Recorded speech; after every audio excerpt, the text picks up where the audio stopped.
Turning Tides is an Antics Entertainment affiliate. You can find us on social media at The Turning Tides Podcast on Instagram, Facebook, and YouTube, and at Turning Tides Pod on Twitter. For more information, or if you're interested in sponsoring the podcast, please contact us at theturningtidespodcast@gmail.com. Thanks for listening. Warning, this episode of Turning Tides contains graphic descriptions of violence, language, torture, sexual assault, rape, racism, suicide, and murder. Following the deadly assault which killed 39 people, and before the CS gas had even lifted from Attica's D yard, Nelson D. Rockefeller was trying to control the narrative. He demanded his Attorney General, Robert Fisher, send Assistant Attorney General Anthony Simonetti to begin investigating immediately. Rockefeller was determined to purport that the uprising at Attica was a revolutionary plot. To that end, he had the Organized Crime Task Force, or OCTF, take the lead. Rockefeller and his people were sure the public would accept their description of events and view Rockefeller in a positive light. For those on the ground who had to deal with the actual cleanup, it was obvious that this was an event which could potentially cause disastrous political and social fallout. Bodies of hostages and prisoners covered the floor of Attica's maintenance building. The first task was to get them autopsied by local morticians. Many of the hostages' bodies ended up with Dr. John Edlund, who was the head medical examiner for Monroe County. Hordes of state troopers facilitated the transport of the bodies before trying to get a closer look at the castrations and throat cuttings which they were sure had occurred. With each autopsy, however, the state's fabrications were easily dispelled. 2 hostages had neck injuries, but they had only punctured a, quote, 1/10 of an inch of skin, unquote. Every single hostage was killed by state bullets, save for CO William Quinn, who was injured during the riot and later died. This reality infuriated the troopers, who were expecting their stories to be corroborated by the local medical examiners. However, Dr. Edlund was not going to simply change the facts as they presented themselves to him. He was just doing his job and reporting the truth. He was a Republican, so he had no political interest in the state's narrative being challenged. Naturally, when the details of the examinations were released, Rockefeller did all he could to label the medical examiner as a, quote, radical left-winger, unquote. Nixon stood by his choice to support Rockefeller, saying, quote, he's got a hell of a lot of guts, unquote, while John Ehrlichman said, quote, 4-to-1 kill ratio is going to give convicts in other prisons a second thought, unquote. Meanwhile, the media had to apologize and rescind the many comments they made about the uprising. However, in Attica, the townspeople couldn't believe that the state, which employed so many of them, would kill their own employees. Many refused to believe it, and many would remain resentful toward prisoners for demanding change in the first place. Medical examiner Michael Baden was chosen to perform additional autopsies on the hostages. His reports validated Dr. Edlund's initial findings. The one point on which they diverged was the cause of L.D. Barkley's death. Dr. Edlund maintained that Barkley was killed when a round was fired at point-blank range from a rifle, puncturing his chest and then his lungs. Dr. Baden was of the opinion that Barkley was killed when a long-range round, quote-unquote, tumbled through Barkley. The state obviously latched on to the latter report, absolving themselves of another murder. News about slain prisoners was incredibly scant, In some cases, it took a full week for the next of kin to be informed of their loved one's passing. The funerals for those who died in the uprising began to take place. Thousands marched with the coffin, in New York City and Rochester especially. Protesters came out in droves to mourn the prisoners who had died for no reason. Funeral processions for the hostages occurred at the same time, trailed by an honor guard of state troopers.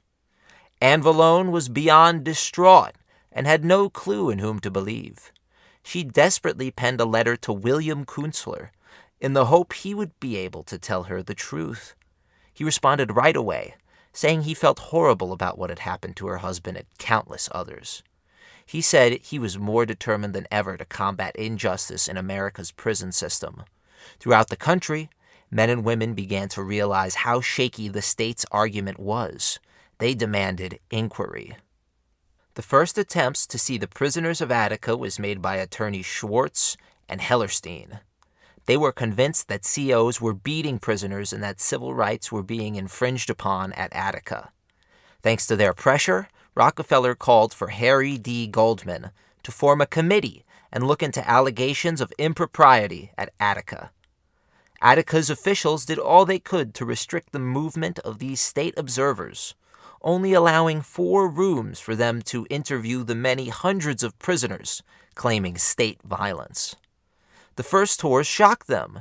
Many men still had untreated bullet wounds, and many had fresh bruises. These men, in turn, spoke of new gauntlets and torture during the night. Attica was incredibly unsafe. However, at Goldman's press conference, little was said of this abuse. It was clear to most that his panel was not impartial, and that they served at the governor's whim. As if to show the true reality of the situation, many prisons across the country began to rebel, and individual prisoners made their protests plain by refusing to eat, shower, or follow instructions. Following the uprising, many prisoners of Attica were transferred out. Attica prisoners were considered dangerous radicals, and they continued to be singled out and abused in their new prisons.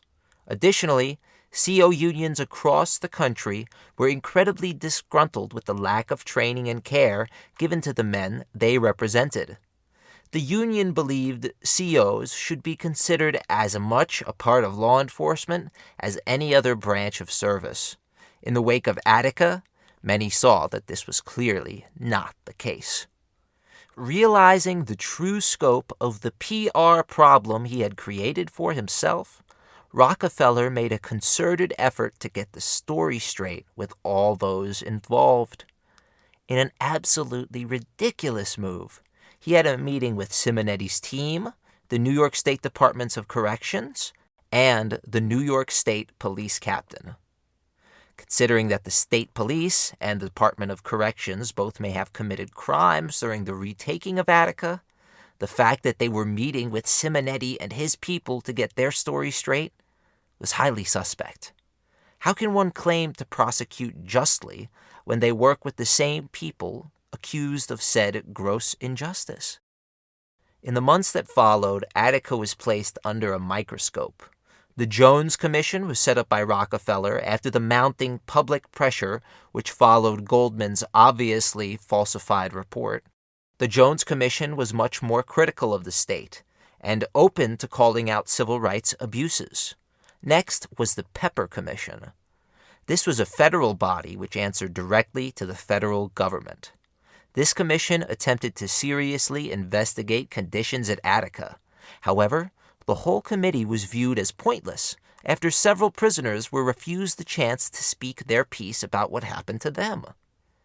Met with state roadblocks, it was clear to all that a completely independent commission needed to be formed to investigate Attica without bias or state pressures. This independent citizens' inquiry was headed by Robert McKay.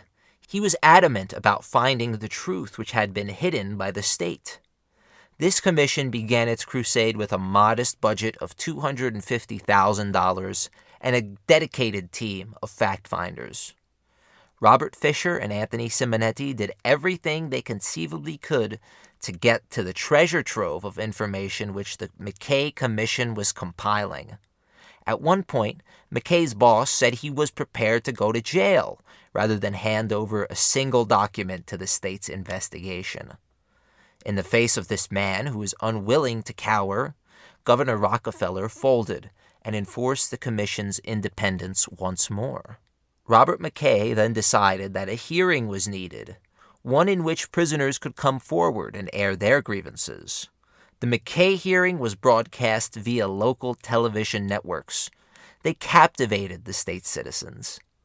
These hearings confronted New York's lies head-on. Especially poignant was the testimony of National Guardsman John W. Cudmore. He said, quote, "I think Attica brings to mind several things.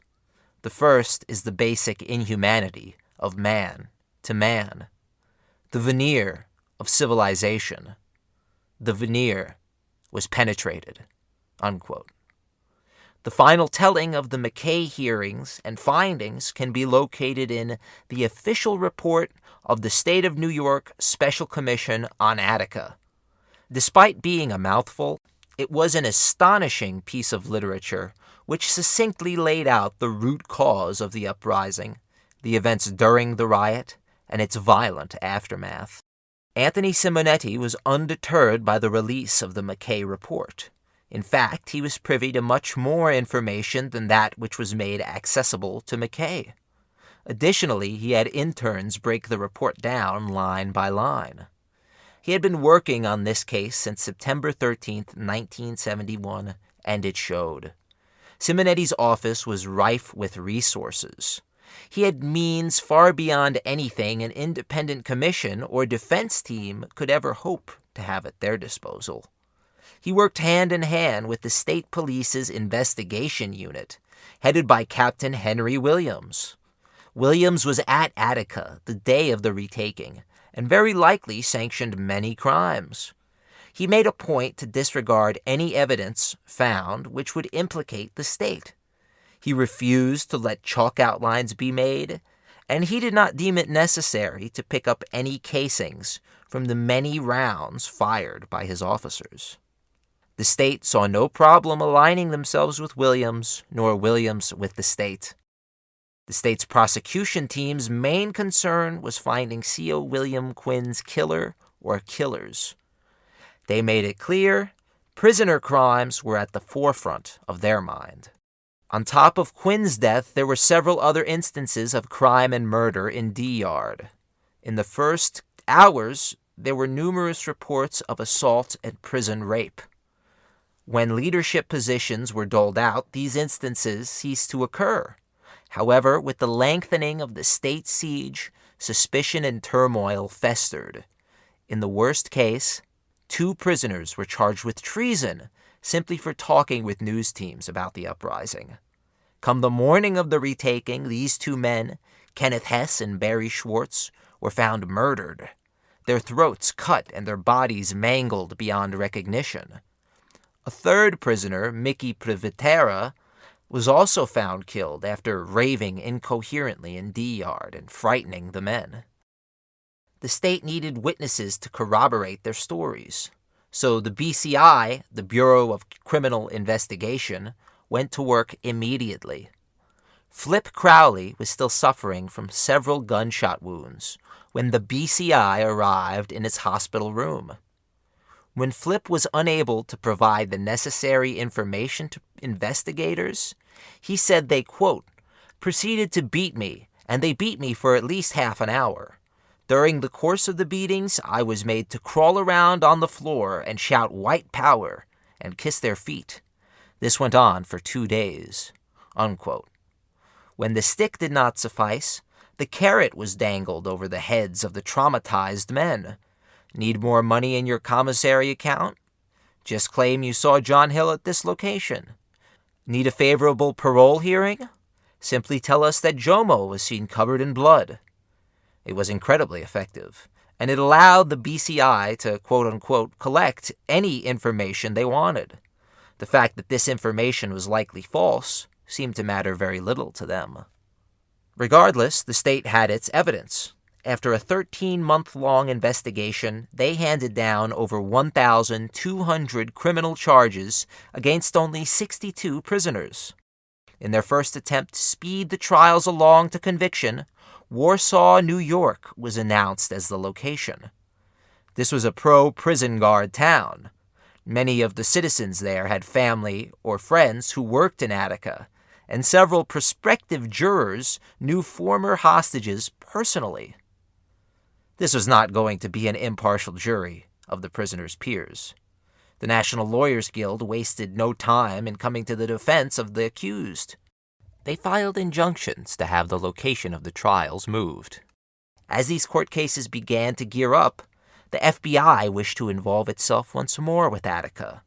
Vice President Spiro Agnew asked the FBI to collect any information it could on the, quote, radicals, unquote, who rose up at Attica. The defense team consisted almost entirely of members of the National Lawyers Guild. Half their staff was at Attica, the other half were at Wounded Knee, where a similar miscarriage of justice was taking place. By September 21st, 1973, in order to better and more cohesively defend the many men prosecuted by the state, the Attica Brothers Defense League, or ABLD, was born. The political message of Attica needed help to be spread. Help arrived from community organizers like Fight and Build, whose headquarters were located close by in Rochester. The main resource which the ABLD needed in order to combat the state was money. However, the judge presiding, Carmen Ball, made the decision to withhold defense funds until after the trials had been decided. This was a strange move, considering the state's prosecution was given over $4 million in taxpayer money during the same time. ABLD was now forced to become a fundraising entity, as well as a legal defense fund. The fact that it had to do both, and did both effectively, was a testament to the people who were affiliated with this group. The defense had its own tricks to stall the state. They filed motions and injunctions for everything under the sun. These effectively swamped Simonetti's office. To quote Heather Ann Thompson, the stack of papers was so large that Simonetti's office needed a dolly to wheel the papers before the court, unquote. Additionally, they succeeded in getting the location changed. The trials would now take place in Buffalo, a much more diverse city than Warsaw, New York. They also succeeded in getting many of their motions of discovery accepted. This cornucopia of state information was a serious boon in crafting a meaningful defense for their clients. Working hand in hand with the ABLD were former prisoners of Attica. Big Black and others spent countless hours campaigning for the rights of former Attica prisoners, and they would not stop until their story was told. Even with all this early posturing, it was still an uphill battle. Following Watergate, the new president, Gerald Ford, chose none other than Nelson D. Rockefeller as his vice president. It was his crowning achievement. To progressives, he was the butcher of Attica. To conservatives, he was the shining example of what tough-on-crime policymaking can achieve. The ABLD, although composed of people who wanted to see the accused walk free, was also incredibly divided on how it should go about doing that. Back in the mix was William Kunstler. He felt a personal responsibility to work with the ABLD. He also believed he must prosecute the state in order to defend his clients. Other less radical lawyers supported a legalistic approach. Prove your defendant innocent with facts, not rhetoric. This caused an incredible amount of tension amongst the various opinionated lawyers. Additionally, romantic tension was flaring as several relationships developed between the lawyers and their clients. This tension led to several different defense teams being founded. However, they all worked willingly with the ABLD to share information. It was a Herculean task, which was accomplished with incredible vigor. One way they did this was through an ingenious jury selection process. A recent scientific study was applied to jury selection at trial. Following the defendant's acquittal, the practice started to seriously gain traction with younger, more progressive lawyers. This scientifically based algorithm helped them to create spreadsheets based on how people felt toward race, the Attica riots, etc. In no time at all, ABLD coordinators organized community-wide outreach across Erie County. They managed to keep running costs low while canvassing tens of thousands of prospective jurors.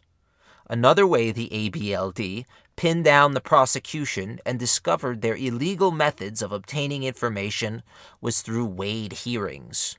A Wade hearing is a pre-trial maneuver which is meant to determine if a witness has been tainted. ABLD lawyers used these hearings to prove repeatedly that the information which the state had put forward as fact was acquired under duress.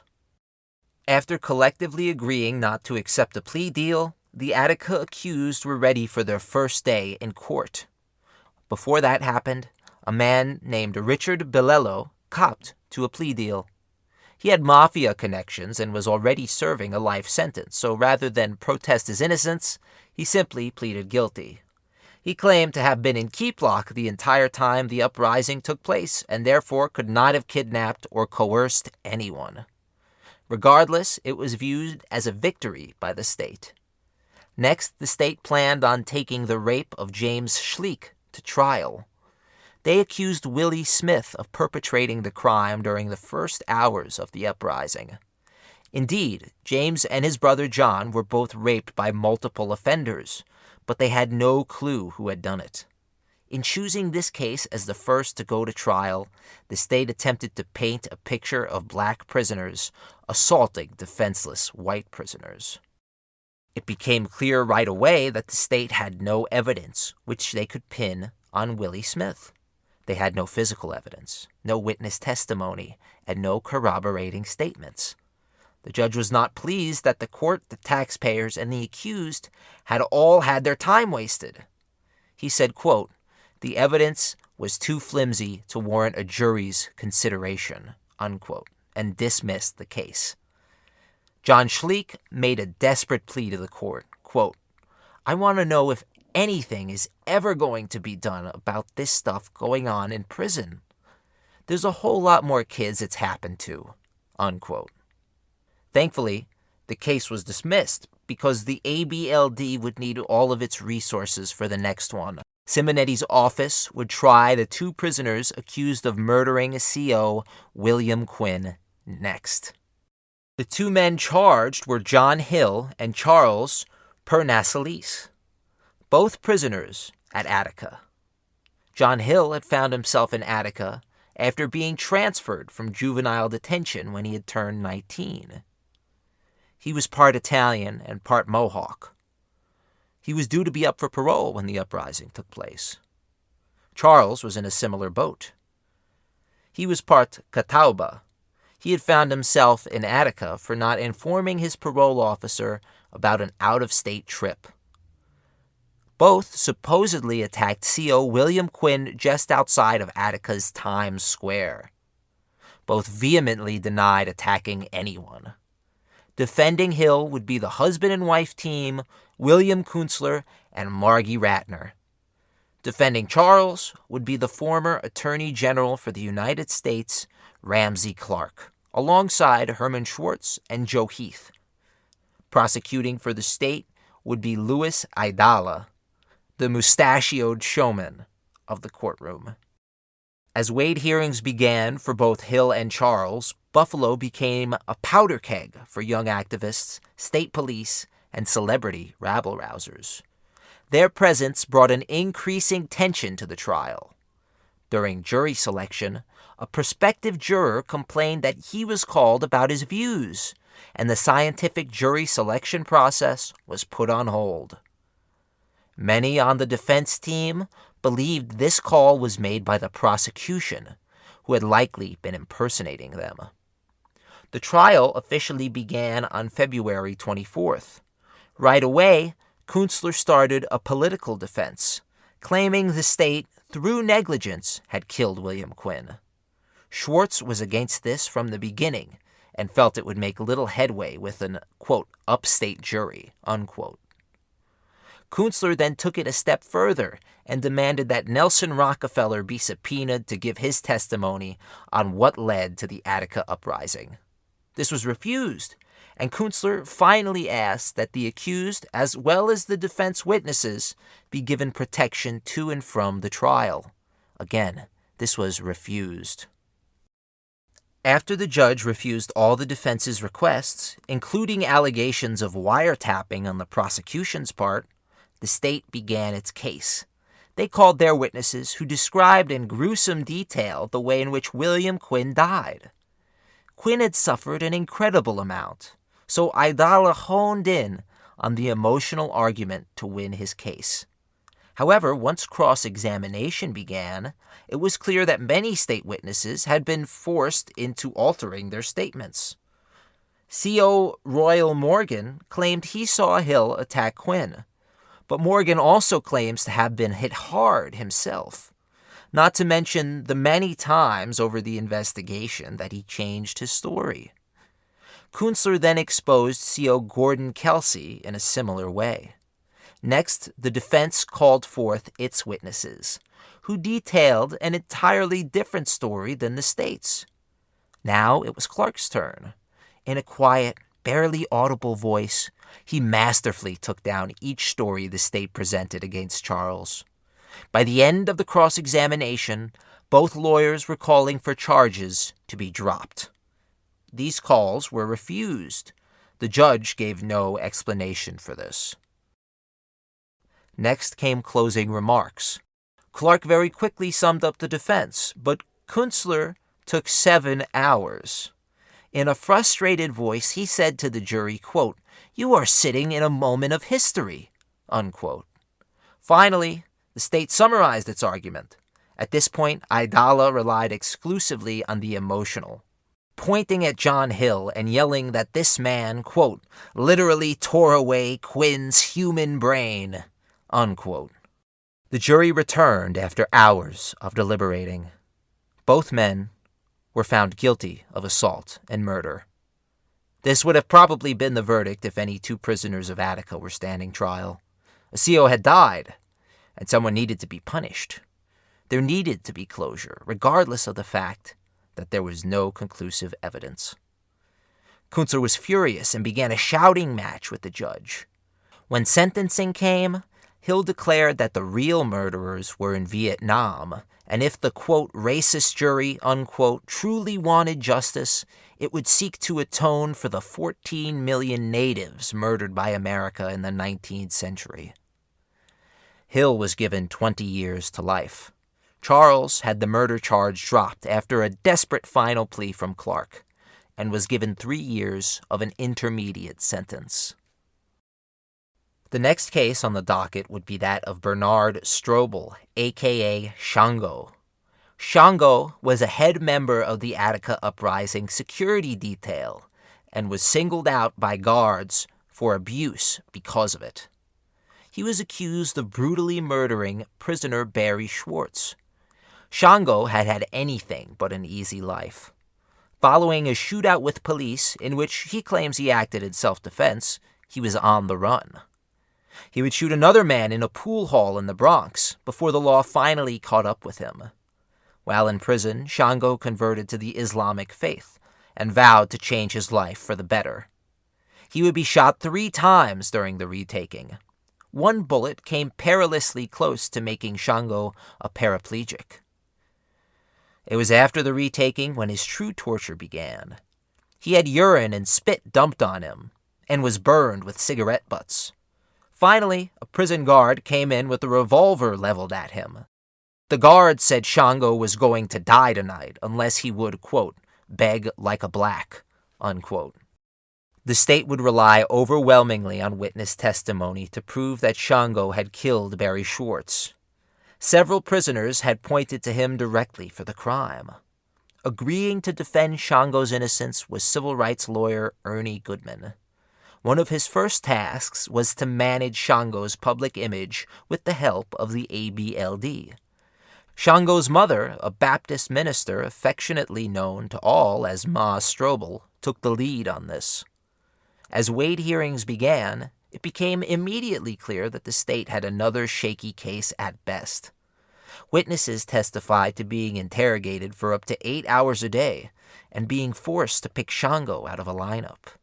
Even worse, many of the prisoners' original testimony indicated that it was quite possibly prisoner Thomas Hicks who was the killer. The state clearly couldn't charge a man they had already killed with murder. In spite of all this, Judge Matina allowed the trial to continue. Scientifically based jury selection was allowed to resume as well. The defense finally believed they had settled on an acceptable jury for the case. Right before the trial was about to begin, a massive bombshell exploded in the state's face. Mary Jo Cook, a volunteer legal aid for the ABLD, confided in a coworker that she was actually an undercover operative working for the FBI. She was convinced to go public and reveal her objective. The FBI sent her to secretly look into the organization Vietnam Veterans Against the War, which had political ties to the ABLD. However, throughout her time volunteering, she began to feel enormous guilt and pity for the same people on whom she was gathering evidence. She admitted to giving alleged FBI agents information regarding defense strategy, but she found herself increasingly at odds with her employers. When asked to come before the court, she brought countless documents as evidence, but many more had been burned in a very suspicious fire. In the end, the subtle nature of her work, compounded with her lack of documentation, led the judge to conclude that, quote, there was no evidence of government interference, unquote. The trial was still on, and the prosecution began its case without a hitch. Witness Jimmy Ross describes in extensive detail seeing Shango, quote, with a pirate sword, unquote, standing over Barry Schwartz while cutting Barry's throat. This, if true, was damning testimony. However, once Ernie Goodman began his cross, the state's argument crumbled before their eyes. Goodman dismantled the credibility of every single state witness. He showed that Jimmy Ross was cajoled and manipulated into reciting the state's version of events. Goodman then put forward the Thomas Hicks theory to further sow doubt in the jurors' minds. When it was the defense's turn to call witnesses, they pulled no punches. The highlight of the trial came when Dr. Edlund, Monroe County coroner, came forward to deliver his testimony. Dr. Edlund maintained that all the evidence pointed to Schwartz dying on Sunday, a full day after Shango supposedly cut his throat with a pirate sword. The prosecution was in a complete uproar. They said they had plenty of medical examiners who would disagree with his assertion. Dr. Edlund had finally lost his patience. He spoke of being ridiculed and having his integrity questioned for years by state and local officials. He was incensed that he had been treated in such a way simply for trying to assert the truth. He left the stunned courtroom saying he'd done, quote, the best he could, unquote. After several more defense witnesses shot down the state's story further, it was time for deliberations, but not before the judge removed the kidnapping charge against Shango. This was a crucial move for all future trials, as no Attica defendant would go on to be charged with kidnapping after this trial. The jury took hours mulling over the case notes. When they concluded, the verdict was read aloud. Shango was found not guilty of murder. There was a scene of jubilation in the courtroom. Mastodon fainted, while Shango attempted to see to his mother. Outside, the streets were swarmed with young people. They chanted, Attica means, while the prisoners still in lockup answered, fight back. The score was settled. But this was by no means the end. Jomo would now be brought up on the charge of killing prisoner Kenneth Hess. Jomo was the son of a North Carolina sharecropper. He first found trouble with the police when he and a friend were arrested for unknowingly bringing moonshine across a state border. Once out of jail for this first offense, he became bitter. He moved north to the Bronx. He changed his name, but he got into trouble again after robbing an auto parts shop. He would end up at Sing Sing, where he underwent a profound transformation. He discovered the Islamic faith and began to devour any book he could acquire. Next, he was involved with Auburn's Uprising, and was named one of the Auburn Six who ended up behind Attica's walls. During Attica's retaking, he would be shot at least 6 times all over his body. Shotgun pellets had ripped open his left arm. Another bullet was lodged in his neck, and the most severe was a bullet that collapsed his left lung. That night, he sat in, quote, 4 to 5 inches of standing water, without sufficient warm clothes, real food, or even a mattress, unquote. It's a miracle Jomo's wounds were not infected in the days he was not allowed to go to the hospital. Once inside the hospital, COs and state troopers would play Russian roulette with him. And once out of hospital, he was thrown back into solitary. Vinnie Doyle, Jomo's lawyer, quickly went about defending his client from obviously trumped-up charges. He successfully filed a Clayton motion, which is used to determine if a prisoner had been singled out by the state. One thing the state prosecution was not ready for was a sympathetic judge. Judge Ann T. Mickle was horrified upon hearing about Jomo's ordeal. Upon their attempts at railroading an innocent man failing badly, the state offered Jomo an incredibly good plea deal. After some debate, Jomo agreed to the deal. He would plead guilty to coercion, a Class D felony. Most importantly for Jomo, he accepted an Alford deal, a special amendment which made it clear that he was still protesting his innocence. Things were going terribly for the state. Throughout the 3 trials they held, one thing remained clear. Their evidence was shoddy at best and illegally acquired at worst. They had lost one trial and were forced to give a limp plea deal for another. Their brand of justice seemed to be failing in front of impartial jurors. This was only the beginning of the state's woes. One of their own would become a whistleblower and attempt to bring light to the extent of the state's massive cover-up. Malcolm Bell was a former soldier who had been deployed to West Germany for a number of years. After his honorable discharge, he decided to try his hand at law. He deeply desired to make a difference and to do the right thing. He found himself in banking law, but this was not the place he wanted to be. After seeing an ad in the local paper seeking prosecutors, he threw his hat in the ring. To his surprise, he was invited onto the state's legal team. He believed, above all else, in justice. He also believed that no one was above the law. In all this time, not a single state trooper or CO had had charges brought against them. Considering state troopers were responsible for a vast majority of the violence which occurred during the retaking, Bell considered this strange. Surely the state would attempt to indict officers who went above the law, right? However, when he delved deeper into the evidence, Bell was shocked. The ways in which the state and prison officials had covered up their many crimes was extensive and insidious.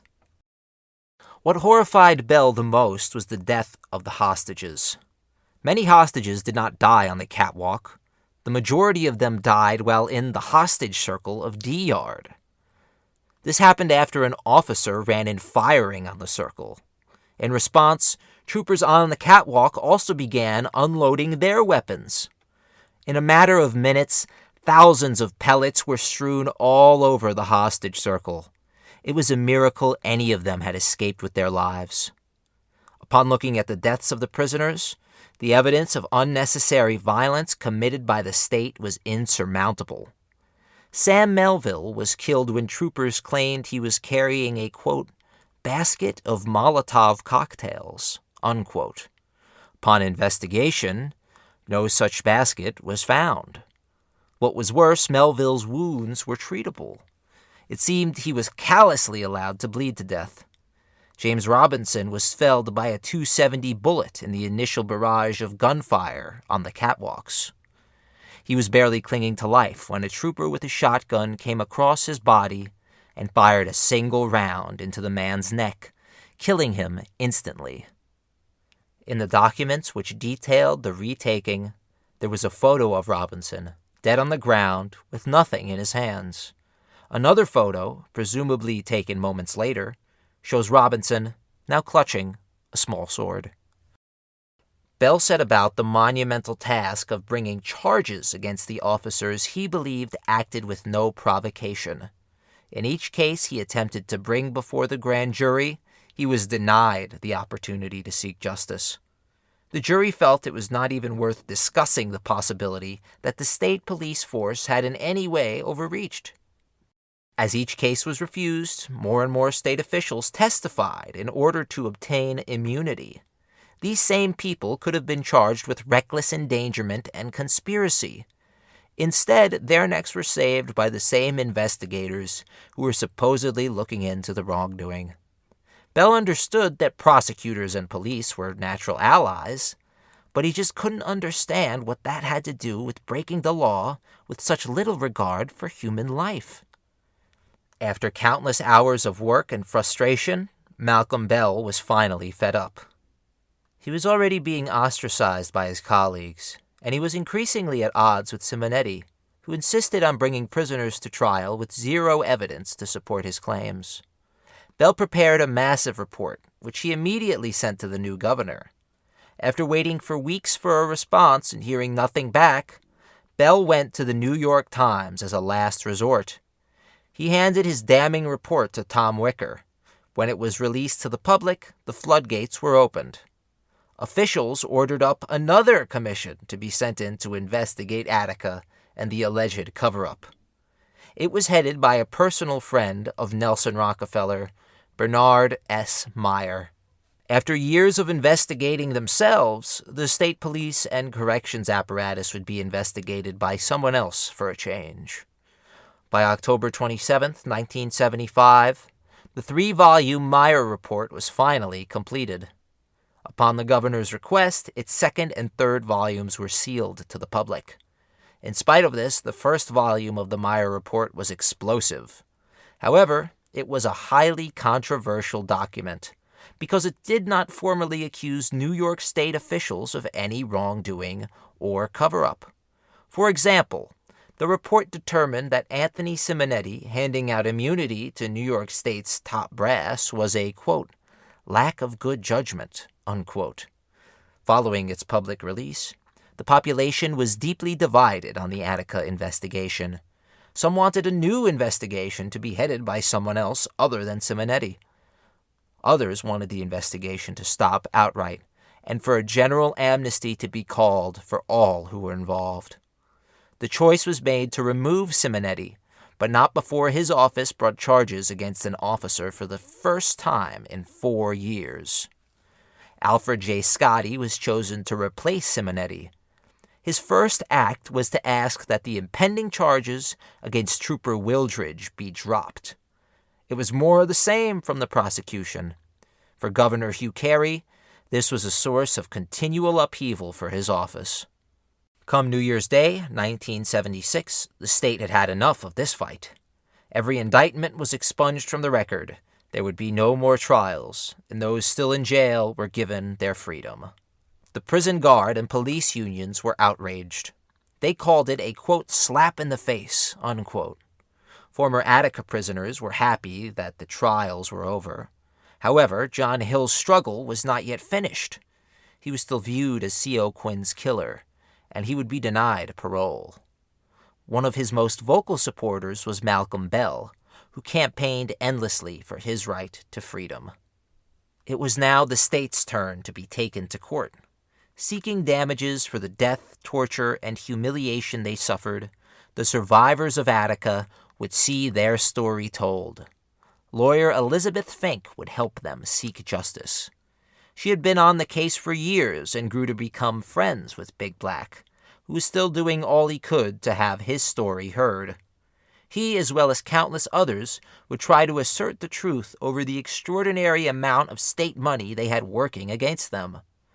Not until 1989 did a judge rule in favor of former prisoners, finally claiming that the state could be held accountable for the massacre of September 13, 1971. It was now time for a class action lawsuit to be filed against the state of New York. Nelson Rockefeller Russell Oswald, Vincent Mancusi, John Monahan, and Carl Fiel. This trial would take place in Buffalo, New York.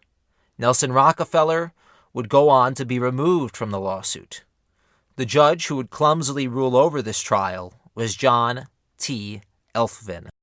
Elfvin and Fink would fight for years about whether the Attica survivors' lawsuit could be considered class action. During this back and forth, news was released about an affair going on between Judge Elfvin and the court reporter. After this, it was required that all proceedings for the case be recorded. In spite of this scandal, the judge was allowed to stay on, and the trial began in earnest. Fink would attempt to show the jury that the state had engaged in torture and wanton destruction of human life on an unjustifiable level. Her witnesses provided heart-wrenching testimony in which they detailed what they saw on the day of the retaking. A good portion of these witnesses were National Guardsmen who were horrified at what they had experienced. The state stooped to a new low with these witnesses, questioning their bravery. In one of the most telling exchanges, State Attorney John Stenger asked, quote, "But you've never seen combat, right?" Unquote. Taken aback, the National Guardsman retorted, quote, "I beg your pardon?" Unquote. At this, the lawyer asked again, quote, "Have you ever seen combat?" Unquote. After a moment's deliberation, the guardsman answered, quote, "I think I saw combat that day, sir." Unquote. By January of 1992, deliberations would finally begin. But Judge Elfvin had left the jury with a completely nonsensical set of instructions. Jurors had to decide 1. The standard of wantonness. 2. If the yard was riotous, not riotous, or somewhere in between. And 3. Apply either sadistic, malicious, or indifferent standards to those accused of reckless endangerment. I can't be the only one who read these instructions and thought, what the hell is he talking about? Additionally, now is the time of year in which Judge Elfvin vacationed to Barbados. It seemed to not matter to him that the jury may need further instructions, nor that the standing of the state which he served was on the line. When asked what would happen if the jury had questions, he said they'd have to, quote, "wait until I get back," unquote. After his boss, Michael Teleska, had a screaming match with him over the phone, Judge Elfvin returned, incredibly perturbed that his vacation was put on pause. In the end, the jury agreed that the many Attica defendants' civil rights had been violated. However, thanks to Judge Elfvin's ludicrous instructions, only Carl Fiel, Assistant Deputy Supervisor for Attica, was found criminally negligent. It was not all that the defense wanted, but the fact that anyone at all was held accountable meant that the Attica survivors were entitled to a cash settlement. Following this ruling, Judge Elfvin did all he could to stall Big Black's impending damages trial. He even threatened Fink, claiming he would make her seek damages in 1,200 separate court cases. Fink masterfully argued her position throughout the state's continued attempts to stonewall her. Judge Elfvin was having a great time playing this never-ending game of chicken with the Attica survivor's lawyer.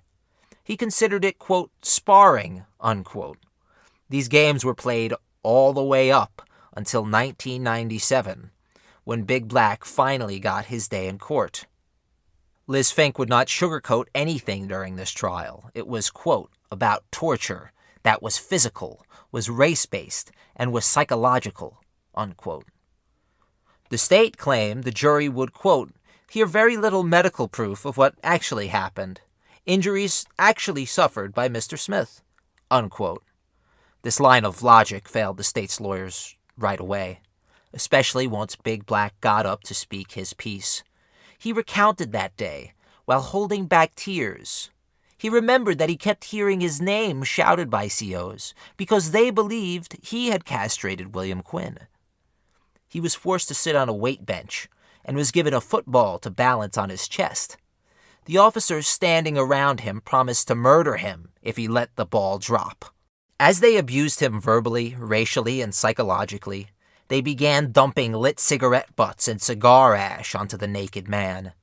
In the end, the football balancing on his chest was his one escape from the torture.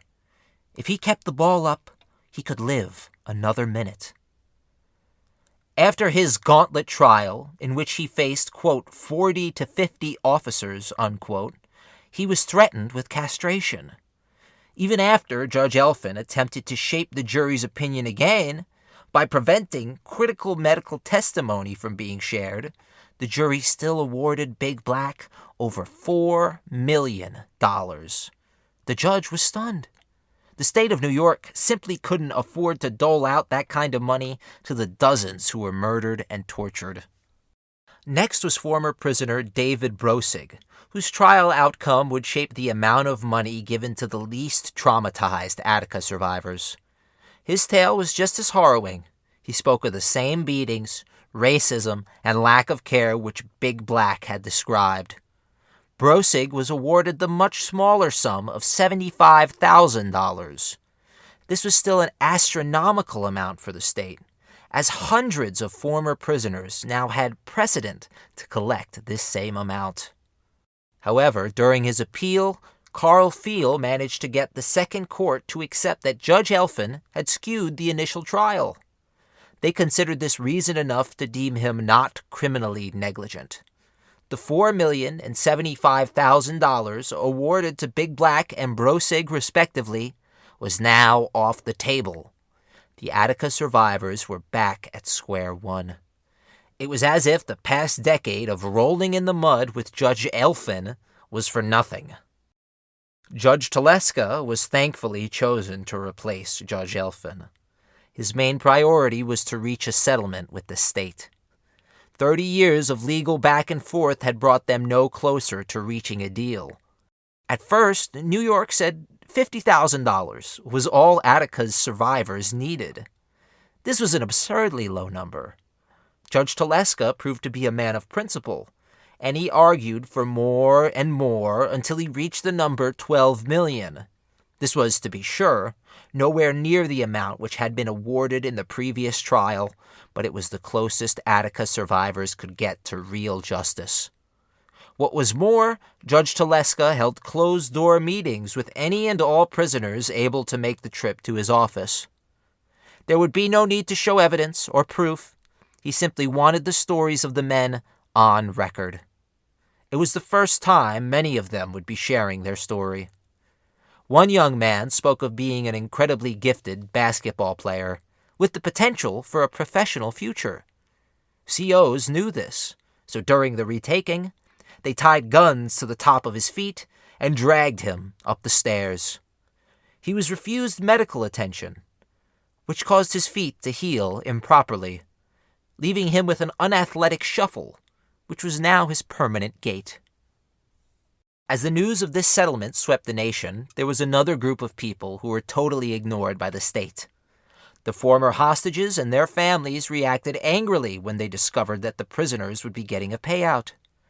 Many of the townspeople still blamed them for the violence that happened nearly 30 years ago at this point. One woman, who still held deep resentment toward the prisoners, was Deanne Quinn Miller. Her father had been the first fatality during the Attica Uprising. She grew up with intense stomach problems and migraines, which rendered her incapacitated for hours at a time.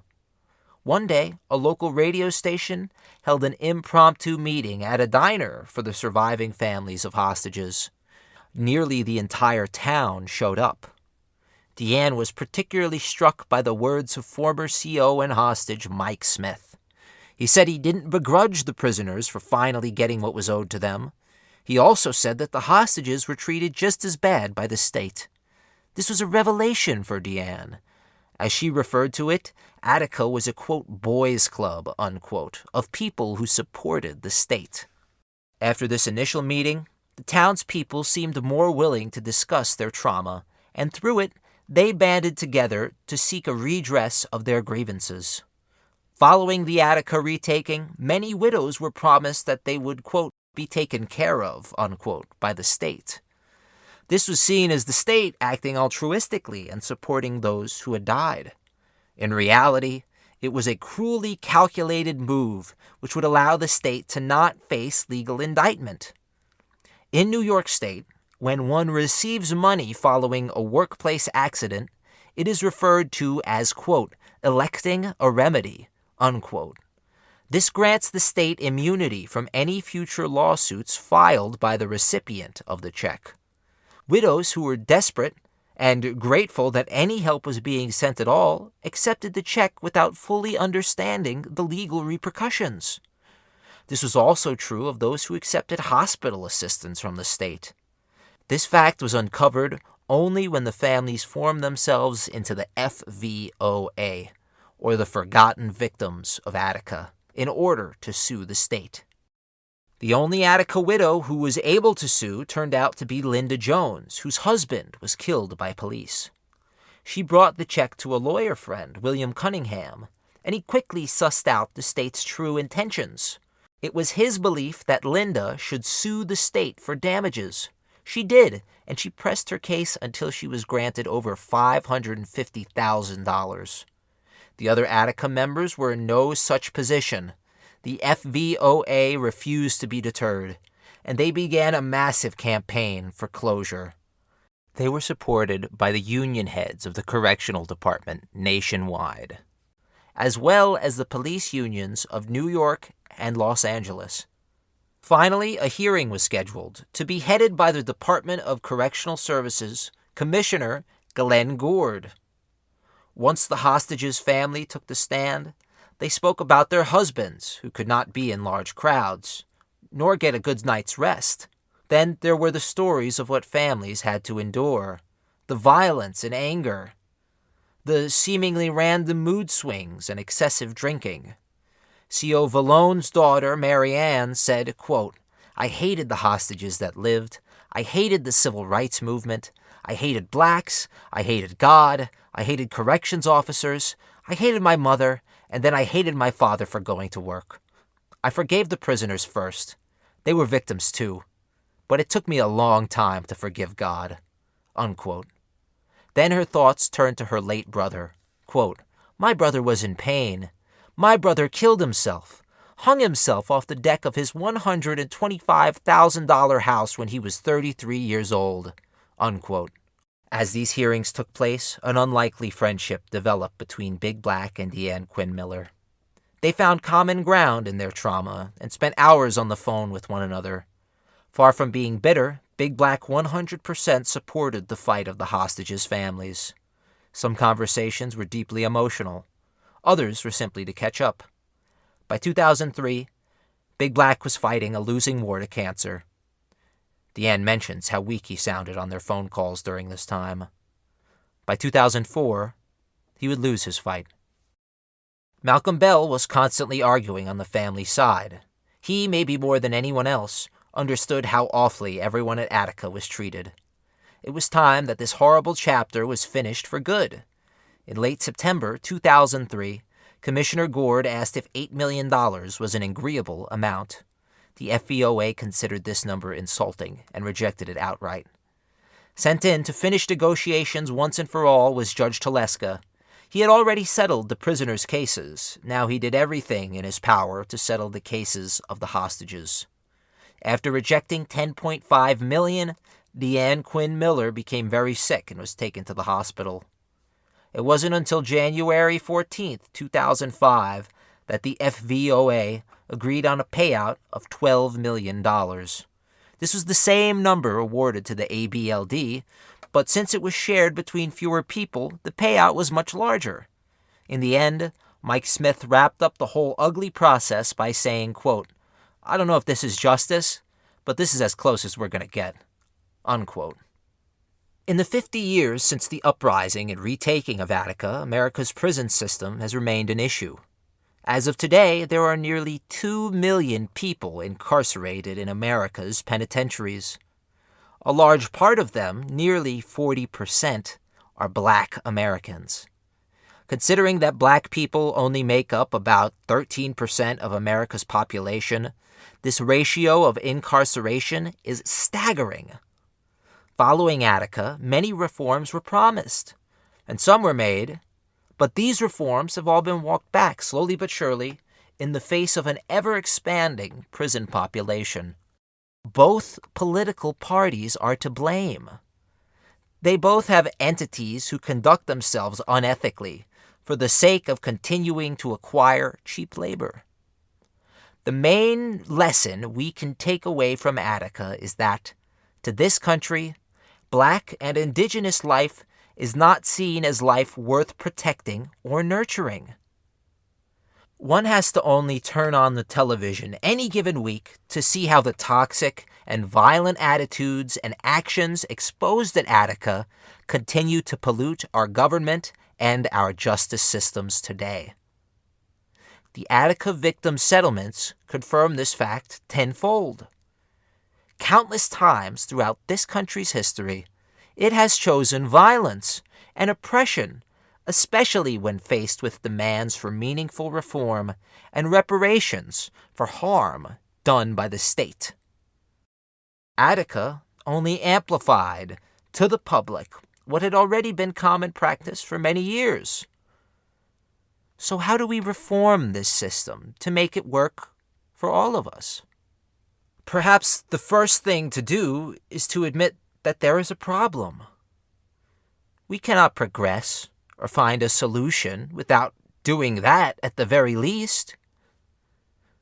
If we refuse to acknowledge the sins of our past, we will only repeat them and continue a cycle of pain. Perhaps one of the first things New York State could do is to admit its role in Attica. To this day, New York has failed to apologize to the hostages and prisoners that they butchered. Considering that the current governor, Democrat Kathy Hochul, is supposed to be a champion of equal rights, it seems it should be an easy task to simply apologize for what transpired. As of May 31st, she passed a law which, quote, establishes a claim of unlawful interference with protected rights. The law states, quote, claims arise when a person demonstrates that they exercised or attempted to exercise or facilitated or attempted to facilitate the exercise of a right protected under the Constitution of the State of New York, unquote. So the question remains, why hasn't a formal apology been made? It is the very least that the state of New York could do. In the next series of Turning Tides, we will be covering the life of the Asiatic conqueror, Amir Timur, or Tamerlane. To his native Uzbekistan, he is a founding father. To Georgians, he is known as the Evil. He murdered millions, built great temples, and led his armies to resounding victories across the Middle East and Central Asia.